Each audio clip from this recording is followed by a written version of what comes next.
वावोशी गावातील टिळक परिवाराची 150 वर्षांची परंपरा असणारा कृष्ण जन्माष्टमी सोहळा उत्सवात साजरा। सोहळ्यात भाजपा नगरसेविका मृणाल पेंडसे यांची विशेष उपस्थिती। वावोशी प्रतिनिधी जतिन मोरे। वावोशी गावातील टिळक कुटुंब आयोजित पारंपरिक कृष्ण जन्माष्टमी उत्सव यावर्षीही मोठ्या भक्तिभावाने आणि उत्साहात साजरा करण्यात आला। तब्बल 150 ते 175 वर्षांची परंपरा असलेला हा उत्सव टिळक कुटुंबाच्या विठ्ठल रखुमाई मंदिरात पार पडतो। मात्र ग्रामस्थांचा उत्स्फूर्त सहभाग असल्याने हा खासगी उत्सव सामूहिक सोहळ्यात रूपांतरित झाल्याचे पाहायला मिळते।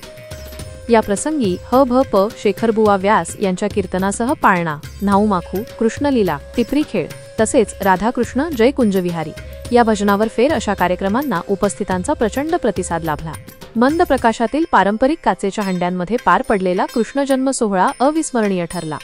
यामध्ये तबलजी बल्लाळ ढवले यांनी दिलेली साथ आणि अनन्या अथर्वदेव यांनी सादर केलेल्या अभंगामुळे कार्यक्रमाची रंगत अधिकच वाढली। या सोहळ्याला ठाणे येथील भाजपा महिला अध्यक्ष व नगरसेविका मृणाल पेंडसे यांनी विशेष उपस्थिती दर्शवली। त्यांनी रवींद्र टिळक व मामा टिळक यांच्या निमंत्रणामुळे वावोशीला येण्याची संधी मिळाल्याचे सांगितले। त्या म्हणाल्या, मी देखील आता एक वावोशीकर असून यापुढे वावोशीसाठी काही करण्याची संधी मिळाली तर ती नक्कीच आवर्जून करेन।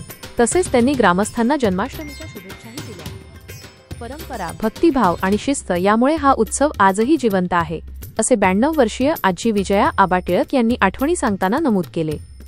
गावकऱ्यांनी व टिळक कुटुंबाने सहकार्य, सुसंवाद आणि परंपरेची सांगड घालत हा उत्सव यशस्वीरित्या साजरा केला।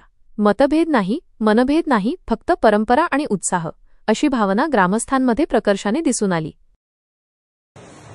सगळ्यांना नमस्कार आणि कृष्ण जन्माच्या सगळ्यांना शुभेच्छा देते। आणि जसे म्हणाले की विठुराया आपल्या पाठीशी आहेच, तर मी असं म्हणेन की सगळे वावशीकडे आपण एक कुटुंबच आहोत आणि तुम्ही सगळे आमच्या पाठीशी आहात।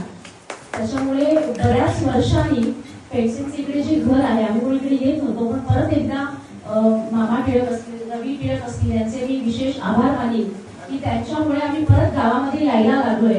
आणि जसं त्यांनी सांगितलं की आम्ही हक्काने काही कामं सांगू, तर माझं हे कर्तव्य आहे, माझी जबाबदारी असं मला वाटतं की वावशीकरांसाठी जर काही करण्याची मला संधी मिळाली तर ती मला खूप आवडेल आणि मी 100% ती नक्कीच करीन।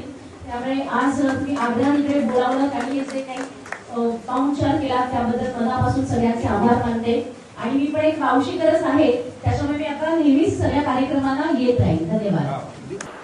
ताज्या बातम्या आणि घडामोडींसाठी आमच्या न्यूज चॅनलला लाईक करा, सबस्क्राईब करा, कमेंट करा आणि शेअर करा।